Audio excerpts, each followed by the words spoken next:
Hi, my name's Angelique Sawchuk, and I want to talk to you a little bit about a forum that's been posted on the internet about me. This forum says, "Do not hire Angelique Sawchuk," and it was done by a couple that did their wedding back in May of 2010. I just want to give you a little background into what happened with that situation, just so you can see both sides of the spectrum. I was working with a couple that had a very healthy budget and they were looking for some florists. And I did recommend a number of florists that they looked at.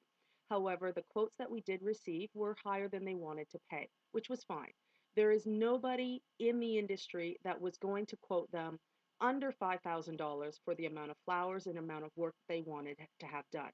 So they did take it upon themselves to find their own florist and decorator, which I always advise my couples to do. You are not obligated to work with any vendors that I suggest. It states so in my contract.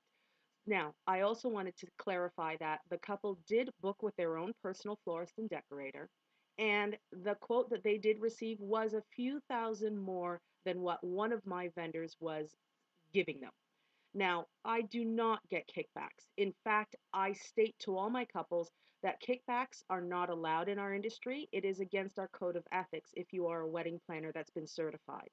What we do recommend though is if we have vendors that we work with regularly, that they give us a discount.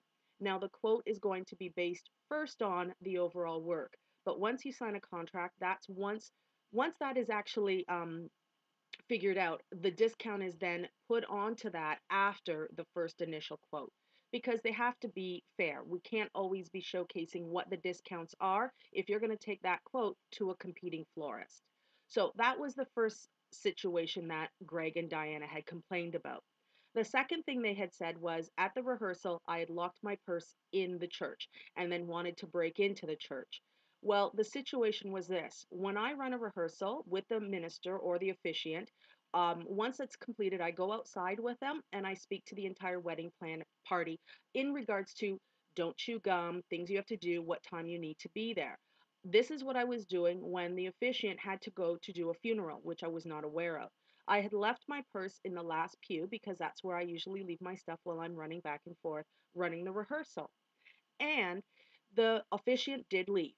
He locked the church and I couldn't get back in. Now, it wasn't that I was going to break in, but I did ask someone if they had a bobby pin because maybe I could get in. Now, it didn't happen. I ended up staying at that church until quite late in the evening, around 9 o'clock. The rehearsal was at 5. The bridal party, I had sent them all on their way to their dinner.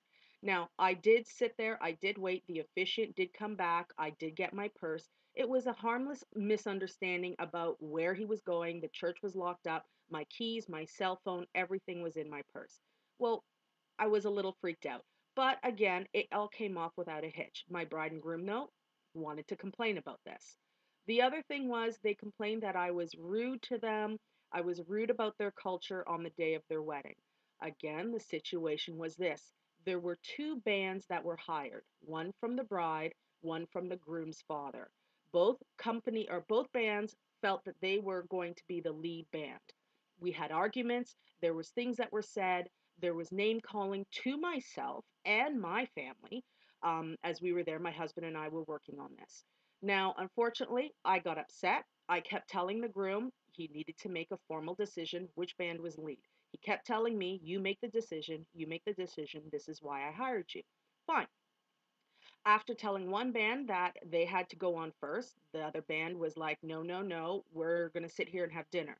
The table they just decided to sit at was the table that was put aside for all the vendors, videographer, photographers, and myself.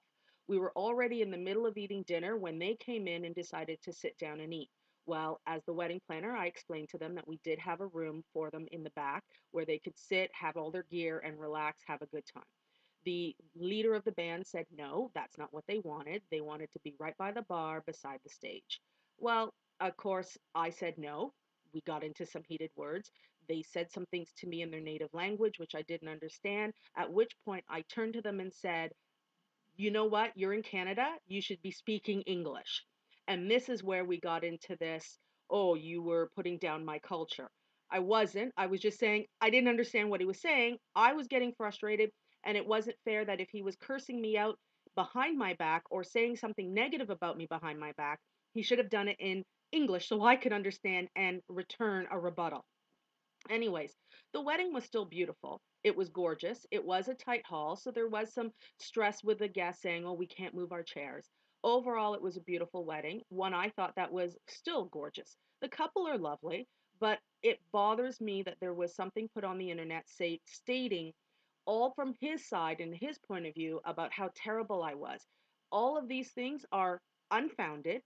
There is some slanderous remarks about kickbacks. That is in no way how I work. And in fact, you can speak to every one of my vendors and they will explain to you. I tell them, offer my couples the direct savings. Do not mail me something. I only get paid by my clients. So I wanted to explain the situation because I will admit I have felt um, a loss of business because of this email. But again, there's always two sides to every story. I'm not saying anyone was right or wrong, but I wanted to explain myself so you can make the decision whether or not you'd like to work with Angelique's Weddings and Events and myself. All right? Thank you for listening, and hopefully, I'll be able to plan your wedding very soon.